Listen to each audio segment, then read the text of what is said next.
हिमाचल प्रदेश में पिछले 4 दिन से कोई भी कोरोना वायरस का नया केस नहीं आया।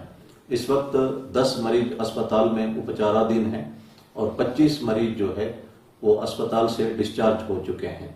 ये एक अच्छी खबर है। मुझे उम्मीद है कि 4-5 दिन में हम सिंगल डिजिट में पहुंच जाएंगे और सिचुएशन इम्प्रूव होते रहेगा। लेकिन हजारों लोग दूसरे राज्यों से हिमाचल के अंदर आए, उन सबको अपना घर में क्वारंटाइन में रहना होगा और सबको आरोग्य सेतु ऐप डाउनलोड करना अनिवार्य है। वैसे तमाम हिमाचली वासियों को ये अनिवार्य है कि आरोग्य सेतु ऐप डाउनलोड करें और डाउनलोड करते वक्त सही इंफॉर्मेशन इसमें डालें। जो भी बाहर स्टेट से हिमाचल के अंदर आना चाहते हैं उन सबको आरोग्य सेतु ऐप मोबाइल में डाउनलोड करना, सही इंफॉर्मेशन देना आवश्यक है।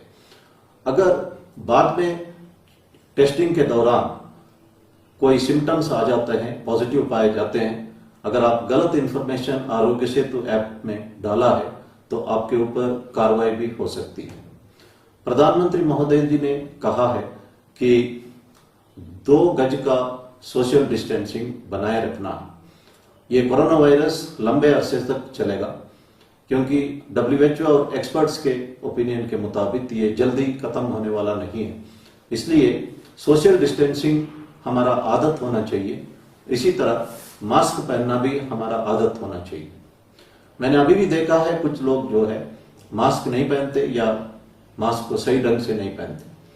हम कल से इन तमाम लोग जो मास्क नहीं पहनते या मास्क सही ढंग से नहीं पहनते, इनका आइडेंटिटी कार्ड हम कलेक्ट करके थाने में जमा करेंगे और आप लोगों को जो भी वायलेट करते हैं उनको थाने में जाके ये आइडेंटिटी कार्ड कलेक्ट करना होगा और उस वक्त हम एक आदर्श नागरिक बनने के बारे में उन सबको अच्छी तरह से समझा देंगे। प्रधानमंत्री महोदय जी ने पुलिस के लिए कहा था कि एक सकारात्मक भावना लोगों में आजकल पैदा हो रही है क्योंकि पुलिस वाले दवाई पहुंचवा रहे हैं और खाना पहुंचवा रहे हैं और पहले पुलिस वालों के प्रति एक नकारात्मक भावना थी, वो धीरे धीरे बदल के एक सकारात्मक रूप लिया है। ये बहुत ही संतोषजनक बात है।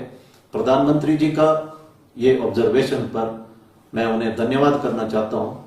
इससे पुलिस का मनोबल और बढ़ जाता है। कोविड-19 के बारे में नेशनल हेल्पलाइन नंबर 1075 है। आपको अगर कोविड-19 के बारे में कोई भी सवाल हो, इस नंबर पर डायल करके आप पूछ सकते हैं। आंध्र प्रदेश के विजयवाड़ा में 2 ड्राइवर्स ताश खेलते खेलते कुल मिला के 40 लोगों को संक्रमित किया है। इसीलिए कोई भी ग्रुप गेम्स इन हालातों में खेलना उचित नहीं होगा। कुछ बच्चे ऑनलाइन गेम्स खेलते हैं जो डेंजरस साबित हो सकता है, वो बच्चों का जान भी जा सकता है। इसलिए पेरेंट्स को बच्चों के ऊपर नजर रखना आवश्यक है। साउथ अफ्रीका के केप टाउन में 2 गैंगस्टर्स गैंगवार करते रहे। जैसे ही कोरोना वायरस स्प्रेड हुआ, ये दोनों गैंगस्टर्स ने डिसाइड किया कि इस वक्त हम लोगों को फूड और मेडिसिन बांटेंगे और कोरोना वायरस खत्म होने के बाद आपस में लड़ने के बारे में सोचेंगे। हम लोग रीजन, रिलीजन, लैंग्वेज, कास्ट से ऊपर उठ के इस वक्त एकजुट होने की आवश्यकता है।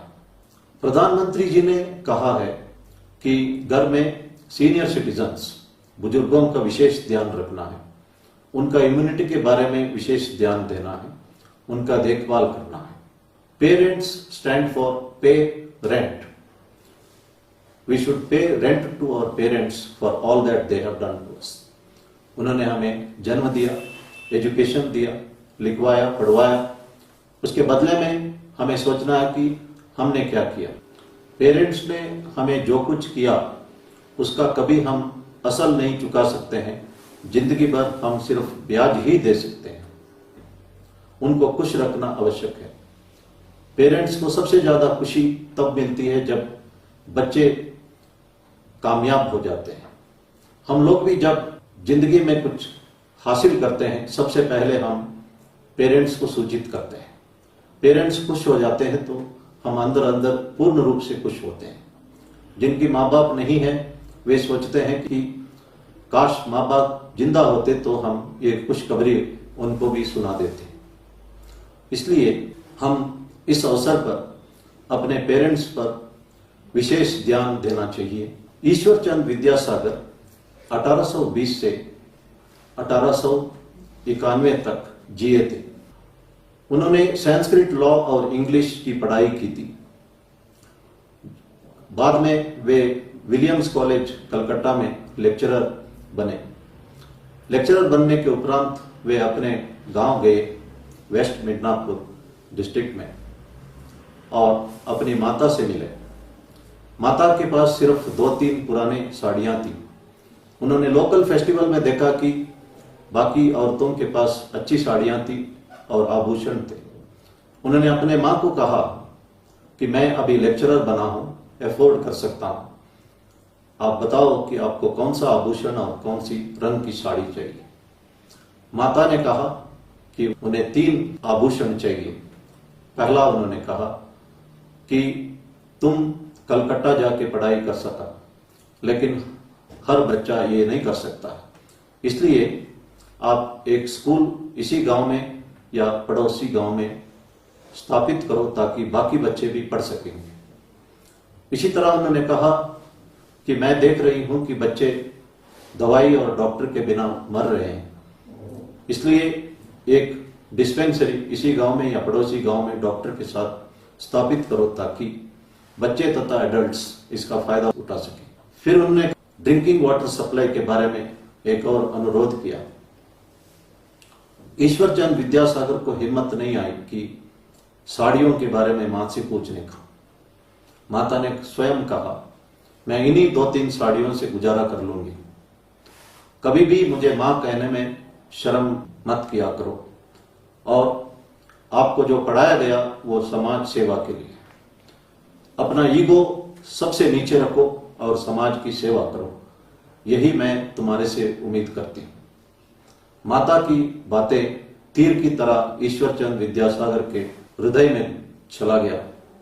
वे आखिरी सांस तक अपनी माता को जगन माता के तौर पर पूजते रहे।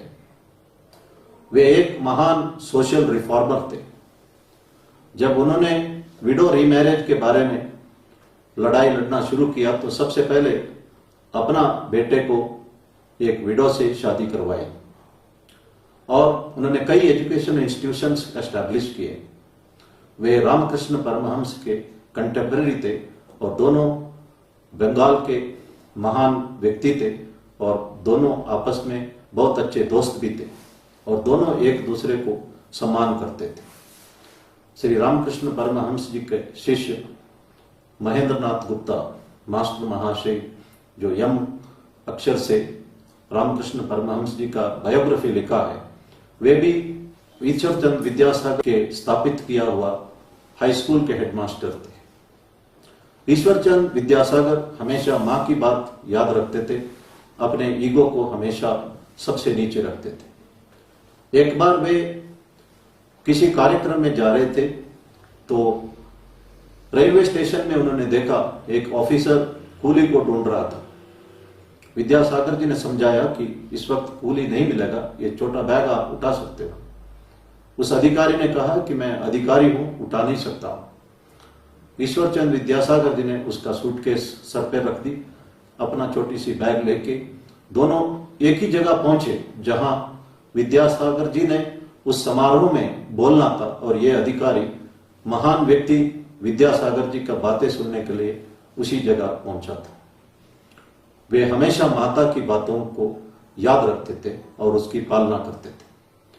इस एग्जाम्पल से हमें सीखना है कि माँ बाप बच्चों को अच्छा संस्कार सिखाए और बच्चे माँ बाप का योगदान को जिंदगी भर याद रखें और समाज सेवा से ही जो लॉन्ग लास्टिंग हैप्पीनेस हमें मिल सकता है। इसीलिए भगवान श्री सत्य साई बाबा ने कहा, अगर आप अपनी माता को रेस्पेक्ट दोगे, माता की सेवा करोगे, तो divine mother will protect you. और जो माता का सेवा करता है उसको जगन माता जो है वो प्रोटेक्ट करती है। मैं ये बात दोबारा कहना चाहता हूं, if you respect and serve your mother, divine mother will protect you. धन्यवाद। जय हिंद।